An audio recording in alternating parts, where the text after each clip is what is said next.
Hi and welcome to a new video on my channel Celepo. In this video I'll be discussing my April Orilium wrap-up and my May TBR.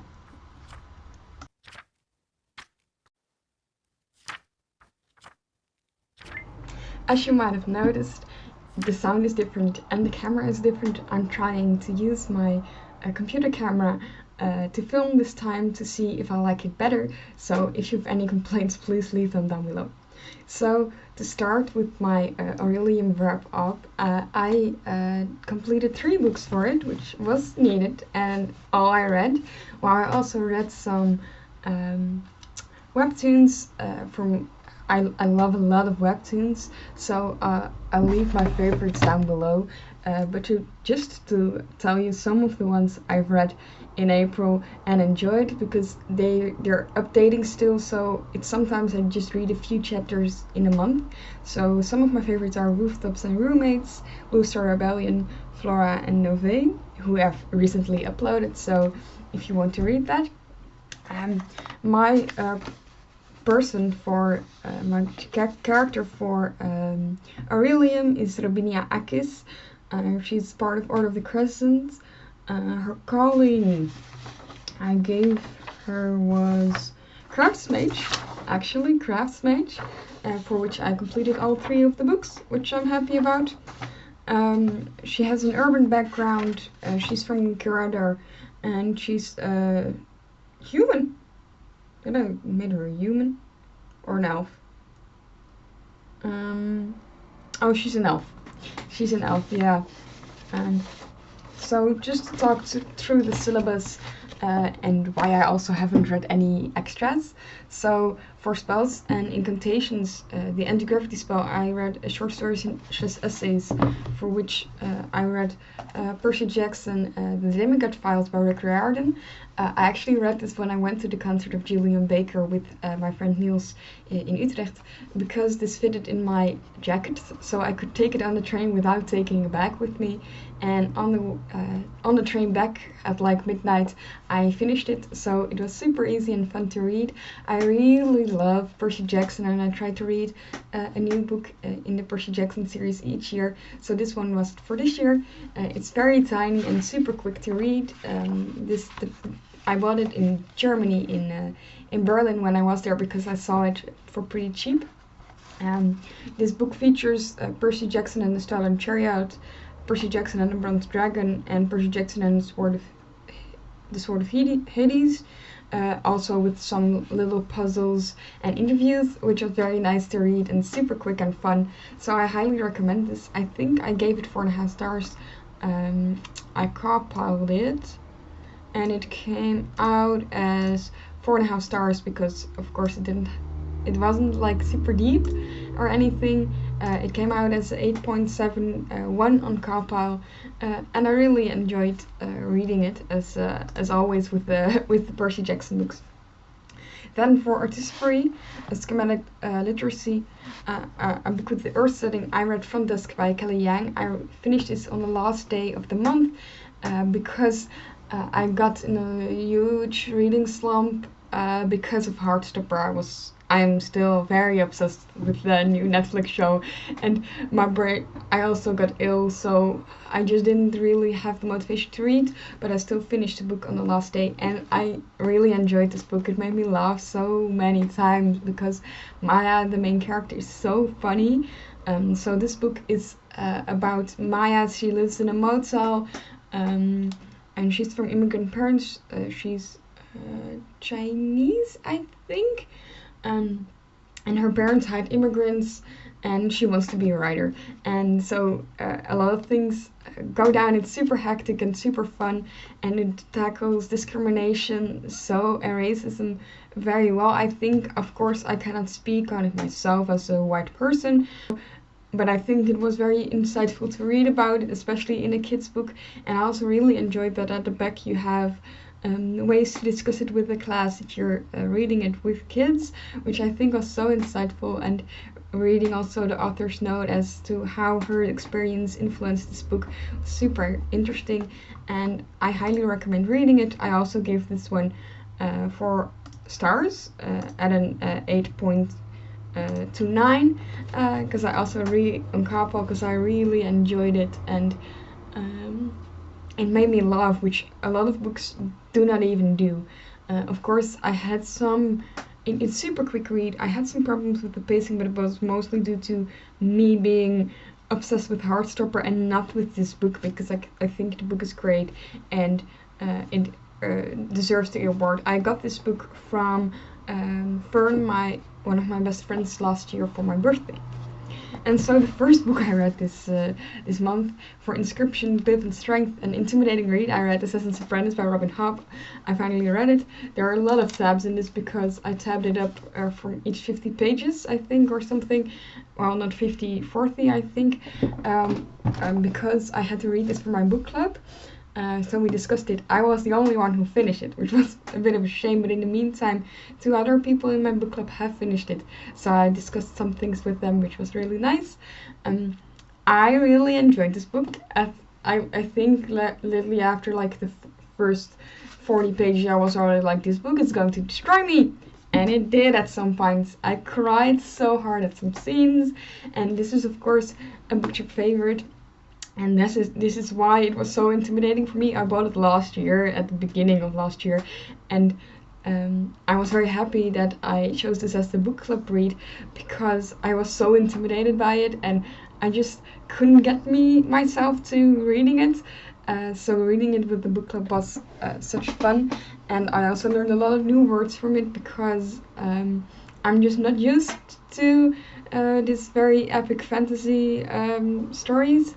But the story is about Fitz, a boy, a bastard son of the king in waiting, but his father abdicates the throne and moves to the countryside.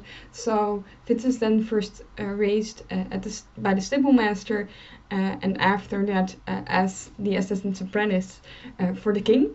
And there is so much going on in this book, and it's so heart-wrenching at some points. And I'm super interested to see what happens next. But I know the other books are way chunkier than this one. This one was only just under 400 pages, so I'm super intimidated by that as well. But I really, really enjoyed reading it. And for my May TBR, I'm actually only participating in one readathon, which is the 48-hour bookathon by Becca from Becca and the Books, which I cannot really plan my TBR for. I have 2 books planned for like the Gods prompt, I think is like the first one, and I have 2 that could fit for that, but for the rest it's just books I need to read for some things and books I really want to read. It's a weird mix, so let me show you. First I have Milk and Honey by Rupi Kaur. So one of my friends read this book and didn't like it, so they wanted to put it in like a library along the road, but I said I first wanted to read it to know if it's any good. And since I'm visiting this friend again, I really just want to read this and experience this big hype. I don't think it's for me.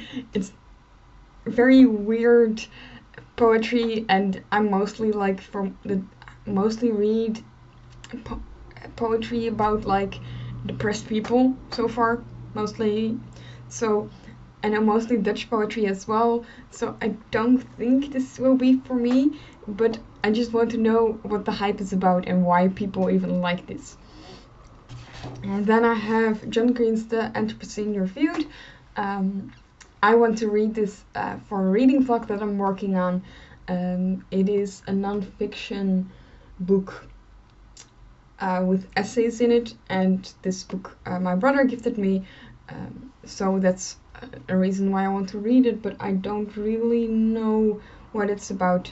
But it's just, this will be my first John Green book, so I'm super interested to see. I know it's very different from like his normal books, so but yeah, this non-fiction book. And then I have this manga, Legend of Zelda Four Swords. I've been putting off reading this. I actually started it earlier because I didn't understand how to read manga, but to read this, I might read this book for the Gods prompt, because there are always gods in these. They have like deities in this book, so I might actually read this one. And the art style starts out with a little bit of color, and then it's just black and white. but this will be actually the first manga I'll ever read, so that's interesting. And of course it's about the Legend of Zelda Four Swords. It's about a bit of the storylines. I think some of them overlap with some of the games. I really enjoy playing Zelda at this moment. I now have 100 hours in Zelda Breath of the Wild, and I'm still really enjoying it. So I really want to get my hands on reading these Legend of Zelda books. Then for my reread, I have Percy Jackson and the Lightning Thief. We're going to read this book with my book club. So even though I finished the Demigod Files last month, I'll probably be rereading this one for the third time. I have it in Dutch because I bought it at my secondhand bookstore in Dutch. And I think I've read it for the Olympic Games 2 years ago. Yes, 2 years ago, because that was then their book club, their readathon read. It was the second time I read it, so this will be the third time if I get my hands on. I have time for it. So this one can also count for gods, because of course it's about demigods and gods. So yeah. And also Percy Jackson. The first book is about Percy Jackson, who discovers he's a demigod, and a lot of hectic things. And I really enjoy reading this series.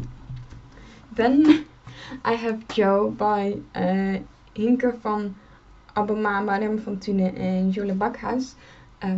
I got this book sent into the mail to me because I couldn't be at the launch of it.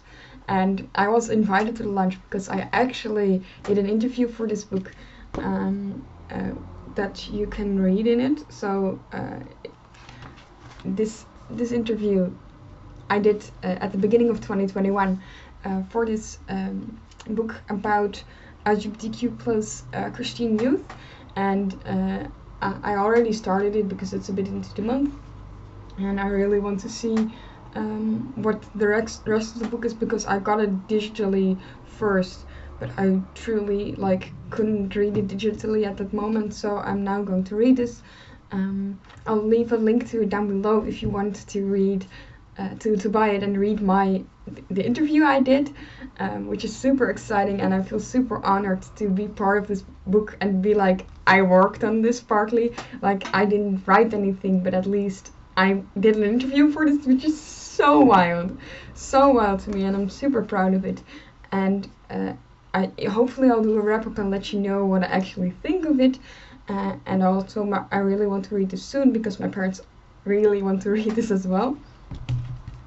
So then my last book on my TBR is Alles wat ik voel by Stine Jensen, het grote emotieboek. This is all about emotions. It's a kids book with super big illustrations about emotions.